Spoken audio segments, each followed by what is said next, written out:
Speaking of what you're talking about, taking a darker turn, how does a writer know they're getting notes from, let's say, a saboteur in some sense? And maybe it's not that they're trying to really hold them down. Maybe they're afraid. They don't want them to succeed or whatever it is. You know, you have a cheerleader, your family, maybe your friends, but there are also people that won't be truthful in the notes they're giving you, and it's a darker angle. That's a great question, because there's a lot of competition and a lot of jealousy sometimes among writers, particularly in writers groups, and it is important to weed out the people who could be potentially sabotaging a project. But I would say, you know, if you're getting notes that sound like they are, first of all, attacking the writer, those should be thrown out with, you know, across the board. Those are not helpful in any way. And then if it's a note that attacks the project, but is given in a way that is trying to destroy rather than build up, that's not going to be helpful either. And just in general, you know, even a hard note, a note that is hard to hear, there is some element of hope in that note for the sake of getting better and growing. And so, you know, if you take the metaphor of pruning, a lot of notes are about pruning things back and clearing things away.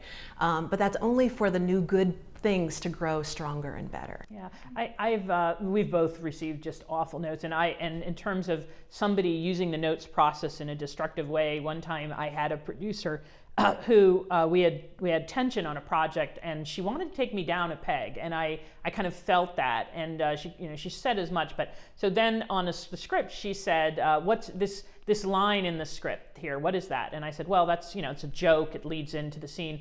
And she said, "A joke? A joke? Well, it's not funny, and you're not funny, So just take everything out of the script that you think's funny, because that'll save me time."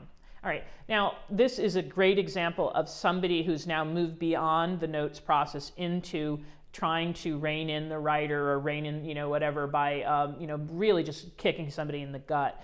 And when you hear something like that, and you can just kind of tell, that went right to the personal. Just dismiss it. There's nothing there for you to hear. I can only say that in the strongest terms, because it can be debilitating to a writer, that kind of personal attack. And you need to be away from that person if you can. I mean, if they're your boss on the project, they're your producer, you're kind of stuck with them, and you just got to find a way to cope. But thank goodness every project is temporary. Yeah. But for us, that would be that person. If somebody did that in a writing group, they're out. Yeah. That's how serious it is. You need to just sever your connection with somebody who goes after you like that, because it's too hard as it is to do this stuff without somebody really turning your efforts at becoming a professional into a personal attack. And you got to fortify yourself. Mm-hmm. So constructive criticism with a ray of hope. That's how you would know that it's actually useful and not someone really trying to wound someone. Yeah, yes, and it's criticism, sometimes it becomes obvious that the writer has an issue when we're working with them, like the mother issue, kind of thing.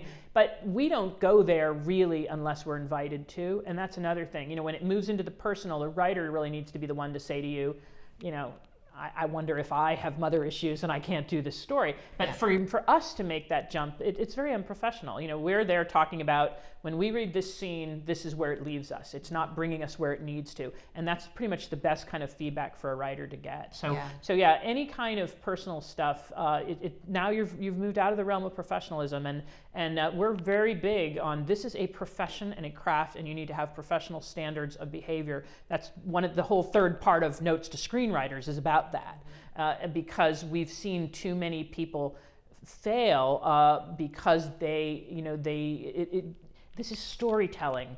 It's about the deepest human things in you, and it's very easy to let that human stuff kind of, spill into the professional side, but you've got to keep them separate. Yeah.